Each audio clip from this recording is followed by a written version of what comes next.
Schau dir diesen Abschaum an, sie verschmutzt die Aussicht. Olhe para essa escória, ela suja a vista. A frase foi dita em um alemão ríspido e aristocrático, carregada de um nojo que parecia físico.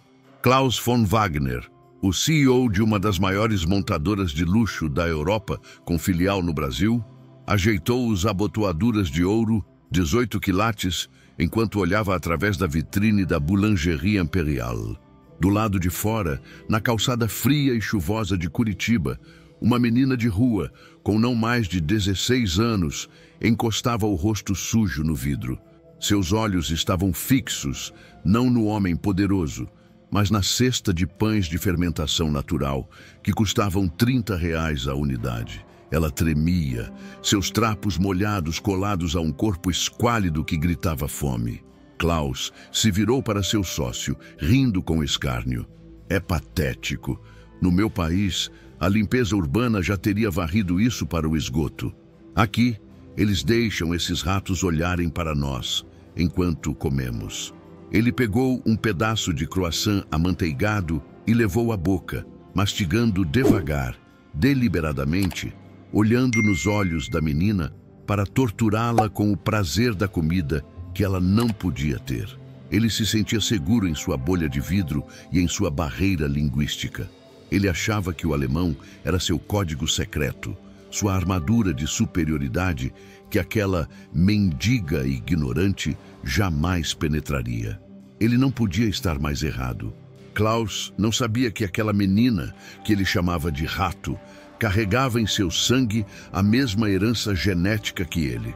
Ele não sabia que a mãe dela, antes de morrer de pneumonia debaixo de um viaduto, havia lhe ensinado a língua de Goethe como uma canção de ninar, a única herança que restara de um passado roubado. E quando Klaus se levantou para enxotá-la como um animal, preparando mais um insulto cruel na língua de seus ancestrais, ele não esperava que a resposta viria. Não em português. Não com choro, mas em um alemão tão puro e culto que faria o mundo daquele bilionário parar de girar no mesmo instante. A crueldade de Klaus von Wagner não era apenas fruto de sua riqueza, era fruto de uma amargura antiga. Há 15 anos, sua esposa brasileira havia desaparecido com sua filha recém-nascida após uma briga conjugal devastadora. Klaus convenceu a si mesmo de que elas tinham morrido ou que a mulher era uma golpista que fugiu com um amante. Ele blindou seu coração com dinheiro e cinismo, tornando-se um homem que via a pobreza não como uma tragédia social, mas como uma falha de caráter. Para ele, quem estava na rua merecia estar na rua. Elsa, a menina do lado de fora, era a prova viva de tudo o que ele desprezava. A fraqueza, a sujeira, a falta de ordem. Mas Elsa tinha algo que Klaus tinha perdido: humanidade. Apesar da fome que corroía seu estômago, ela mantinha uma dignidade silenciosa. Ela não pedia esmola gritando, ela apenas olhava, esperando que a compaixão de alguém despertasse. O encontro naquela tarde chuvosa não foi coincidência. Foi o destino cobrando uma dívida antiga. O que estava prestes a acontecer naquela calçada iria destruir a reputação do homem mais poderoso da cidade e reconstruir a vida de quem não tinha nada. Esta é a história de como a arrogância se tornou a chave para a redenção e de como uma língua estrangeira serviu de ponte entre dois mundos que nunca deveriam ter se separado. Antes de vermos a reação chocante de Klaus ao ouvir sua própria língua sair da boca da menina, eu quero saber de você.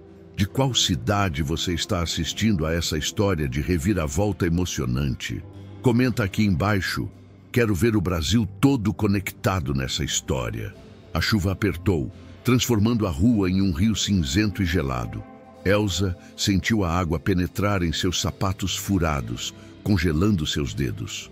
A fome era uma dor aguda, uma cólica constante que a fazia tontear. Ela viu o homem lá dentro. Ele era imponente, com cabelos grisalhos perfeitamente cortados e um terno que parecia custar mais do que todas as casas da vila onde ela dormia. Ele comia com uma elegância que parecia uma afronta.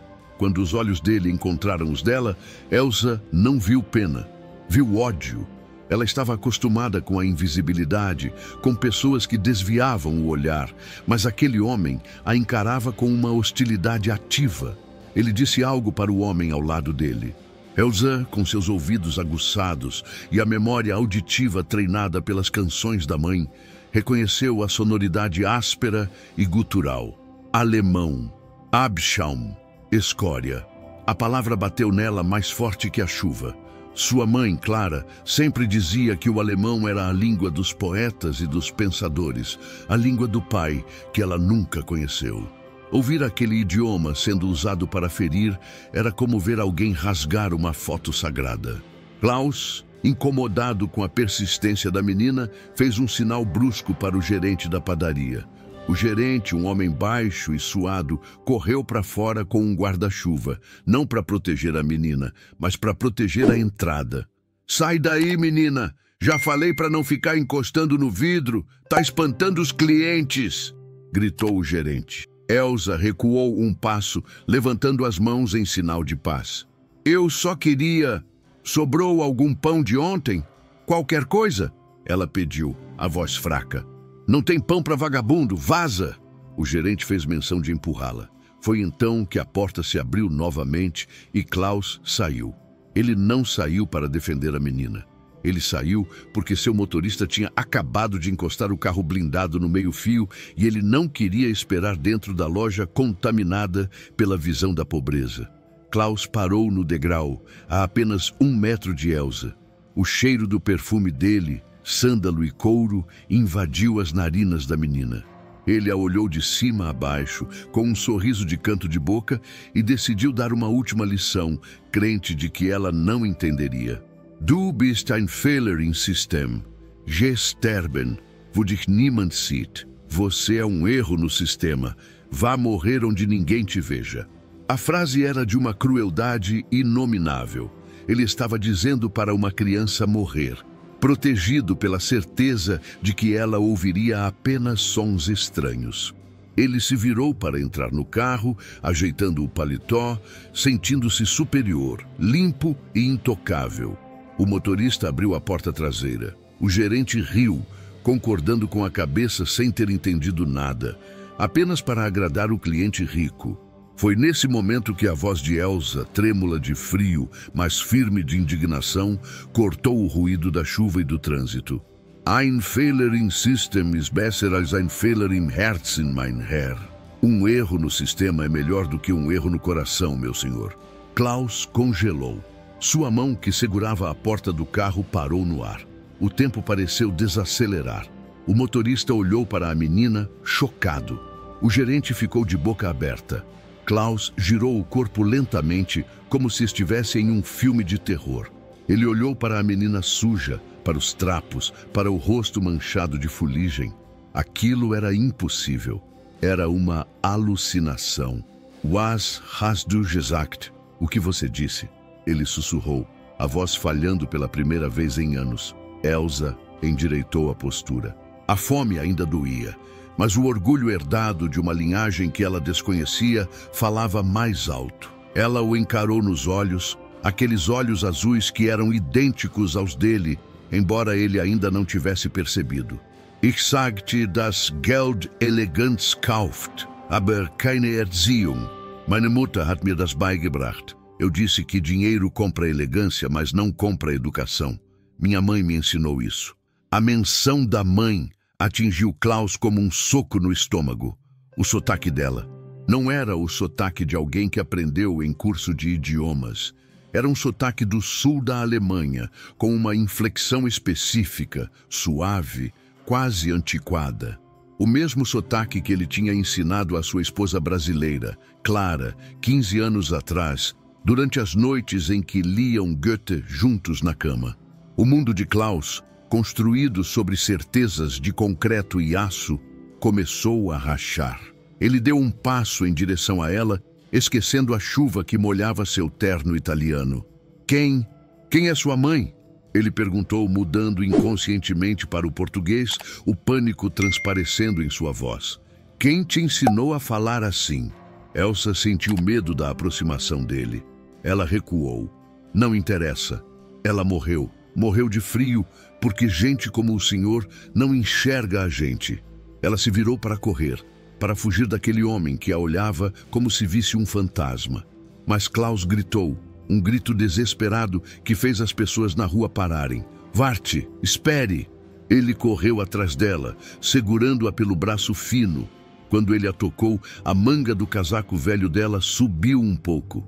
E ali, no pulso sujo da menina, Klaus viu algo que fez seu coração parar por 3 segundos completos. Uma marca de nascença. Uma mancha vermelha em forma de meia-lua, exatamente no mesmo lugar onde sua filha recém-nascida tinha uma. A chuva continuava a cair sobre Curitiba, mas para Klaus von Wagner, o mundo havia se reduzido àquele pequeno círculo de calçada molhada e a mancha vermelha no pulso da menina. A meia-lua era imperfeita, ligeiramente curvada para a esquerda. Uma marca genética que ele beijara 1000 vezes quando ela era apenas um bebê de colo, antes de o orgulho e a raiva destruírem sua família. Ele apertava o braço de Elsa, não com violência, mas com o desespero de um náufrago que encontra um pedaço de madeira no meio do oceano. "Solta ela!" gritou uma senhora que passava na rua, achando que o homem rico estava agredindo a menina de rua.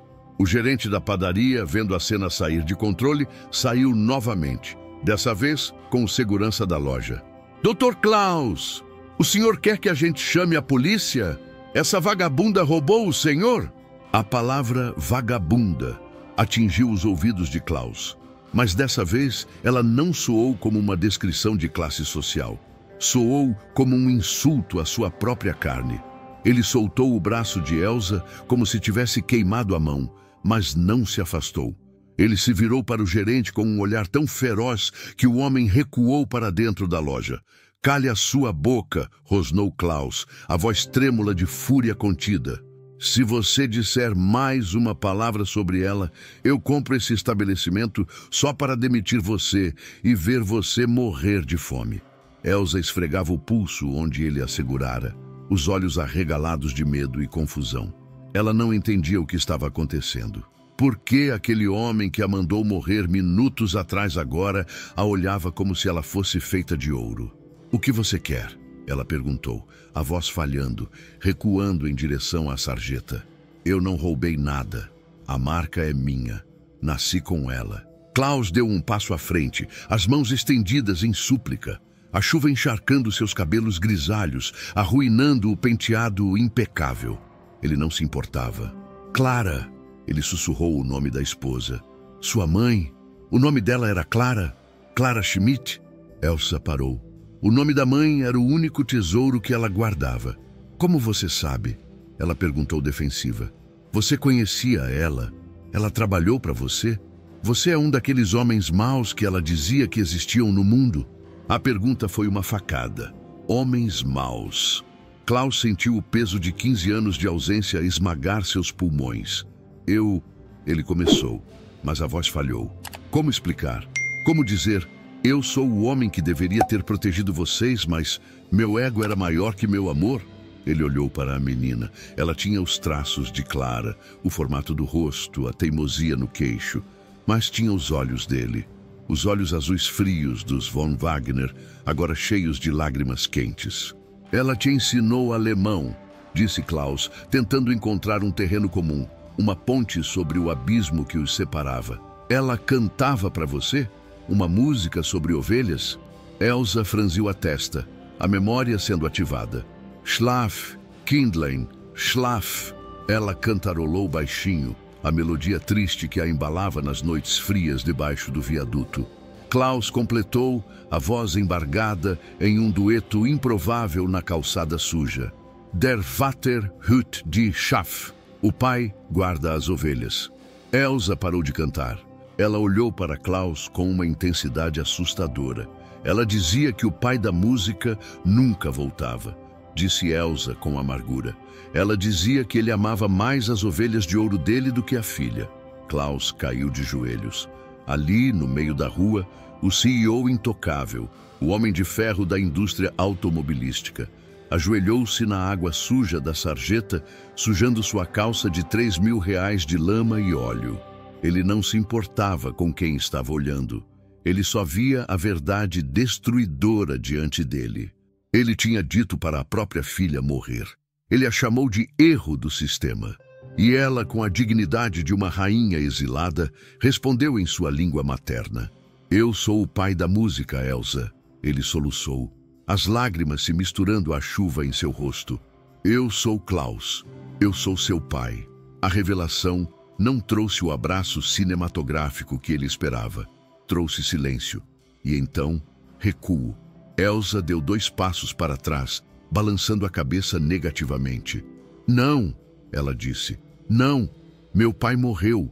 Minha mãe disse que ele morreu. Klaus tentou se aproximar, mas ela gritou. Fica longe, você é mentiroso. Você acabou de me chamar de lixo. Um pai não chama a filha de lixo.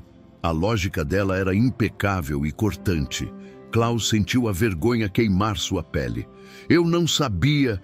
Eu fui um monstro, Elsa. Eu sou um monstro, mas eu estou aqui agora. Eu posso te tirar dessa rua. Eu posso te dar tudo. Comida, casa, escola.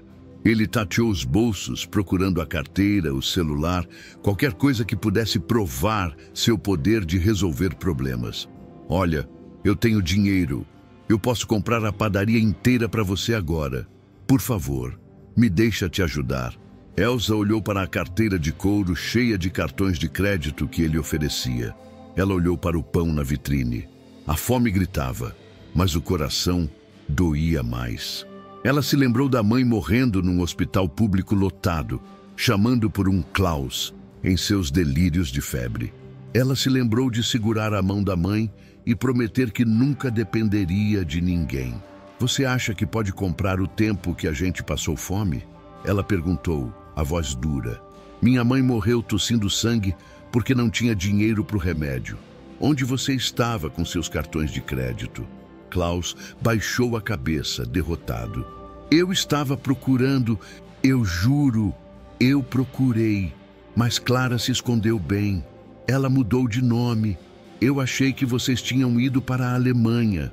Era uma meia-verdade. Ele tinha procurado por 1 ano. Depois o orgulho ferido o fez desistir e assumir o papel de vítima abandonada. Eu não quero seu dinheiro, disse Elsa, virando as costas. Eu prefiro a rua. Na rua eu sei quem são os monstros. Eles não usam terno. Ela começou a caminhar, afastando-se dele. Klaus se levantou desesperado. Ele ia correr atrás dela, ia implorar, ia carregá-la à força se precisasse. Mas o som de sirenes cortou o ar. Uma viatura da polícia militar freou bruscamente junto ao meio-fio. As luzes vermelhas e azuis girando, refletindo nas poças d'água. 2 policiais desceram, as mãos nos coldres. O gerente da padaria, que tinha ligado para o 190 no momento em que Klaus se ajoelhou, achando que o mendigo tinha agredido ou drogado o bilionário, correu até eles apontando para Elsa. É ela! Aquela ali! Ela está assediando o Dr. Klaus. Ela deve ter roubado a carteira dele. Ele estava de joelhos implorando para ela devolver. Os policiais não perguntaram. Eles viram uma menina de rua suja se afastando de um homem rico e de um gerente gritando. O preconceito agiu mais rápido que a lei. Um dos policiais correu e agarrou Elsa pelo braço, torcendo-o para trás com força desnecessária. Parada aí! Mãos na cabeça! Tá achando que aqui é festa? Elsa gritou de dor e susto. Me solta! Eu não fiz nada! O outro policial sacou as algemas. Cala a boca, vagabunda. Vai para a delegacia explicar o que você roubou. Klaus viu a cena. Viu sua filha sendo tratada como criminosa, a mesma filha que ele tinha humilhado minutos antes. Mas agora algo mudou.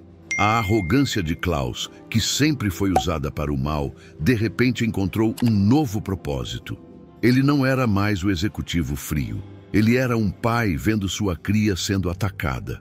Uma fúria vulcânica explodiu dentro dele. Tirem as mãos dela! O grito de Klaus foi tão alto e autoritário que parecia um trovão. Ele avançou sobre os policiais, não como um cidadão, mas como um dono do mundo. Os policiais pararam, surpresos com a reação da vítima. Senhor, calma, estamos recuperando seus bens, começou o policial.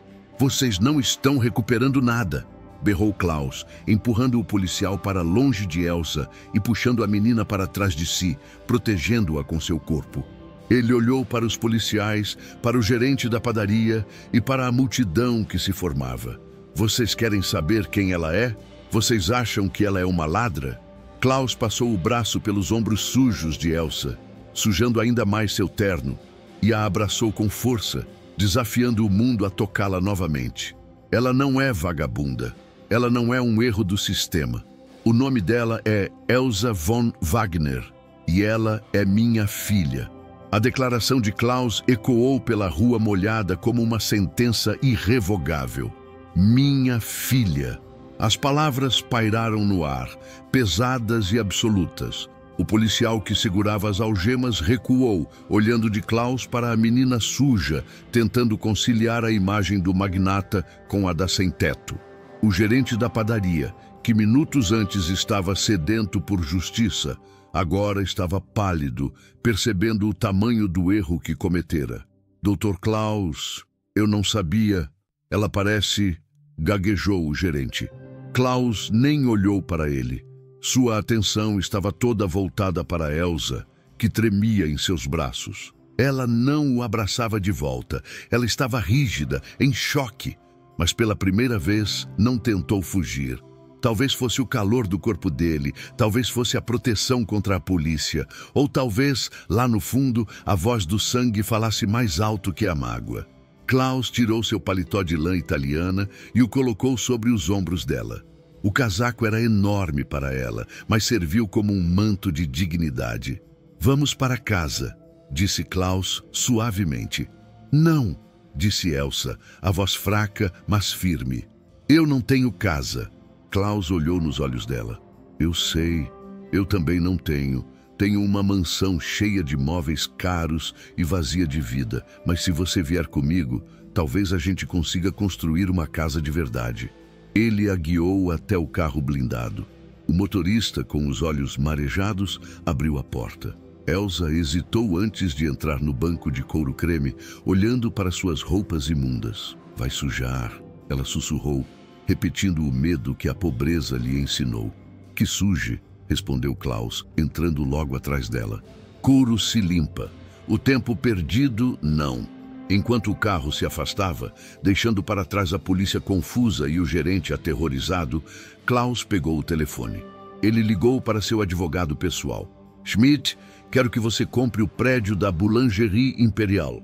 Sim, agora. E quero que o gerente seja demitido por justa causa ainda hoje. O motivo? Discriminação e injúria. E tem mais. Transforme o local em um refeitório comunitário. Quero que sirva sopa quente e pão de fermentação natural de graça, 24 horas por dia. E coloque o nome na fachada. Cozinha de Clara. Elsa ouviu a conversa, encolhida no canto do carro. Ela olhou para Klaus com uma mistura de espanto e desconfiança. Você está comprando a padaria para mim? Ela perguntou. Não, respondeu Klaus, desligando o telefone.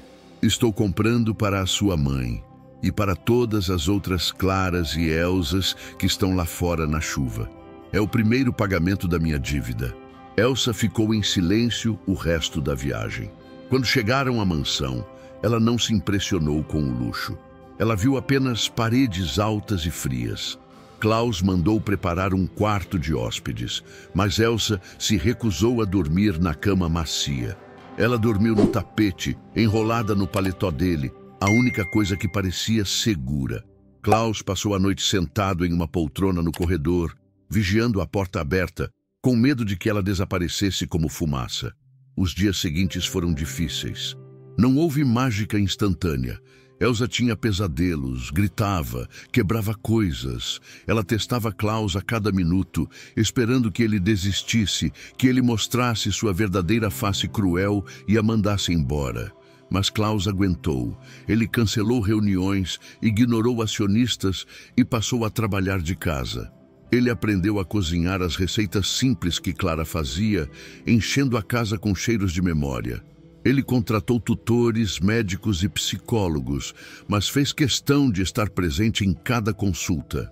Aos poucos, o gelo começou a derreter.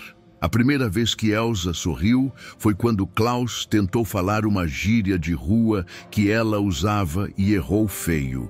A primeira vez que ela o abraçou foi no aniversário de morte da mãe, quando eles visitaram o túmulo que Klaus mandou construir. 6 meses depois, a cena na Boulangerie Imperial era muito diferente. O lugar agora se chamava Cozinha de Clara. Havia uma fila na porta, mas não de clientes pagantes. Eram moradores de rua, famílias carentes, pessoas invisíveis que agora tinham um lugar à mesa. Lá dentro, servindo a sopa, não estava um funcionário qualquer. Estava Klaus von Wagner, usando um avental simples sobre a camisa social. Ele conhecia os nomes dos frequentadores. Ele sorria. Ao lado dele, organizando a distribuição de pães, estava Elsa. Ela estava saudável, corada, com os cabelos limpos e presos num rabo de cavalo.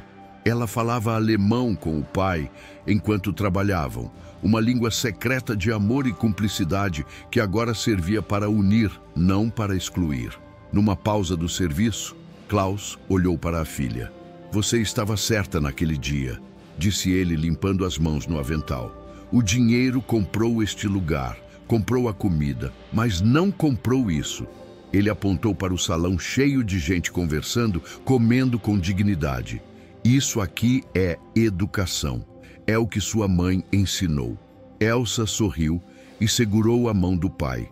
A marca de nascença em seu pulso agora estava adornada por uma pulseira simples de prata que Klaus lhe dera, igual à que a mãe usava. "O erro no sistema foi corrigido, pai", disse ela em alemão. Klaus beijou a testa dela. "Não, minha filha, o sistema é que estava errado. Nós apenas reescrevemos o código." E ali, entre o cheiro de pão quente e o som de vozes gratas, o bilionário que um dia foi pobre de espírito finalmente entendeu que a maior fortuna que ele possuía não estava nos bancos da Suíça, mas no coração da menina que ele quase deixou na chuva.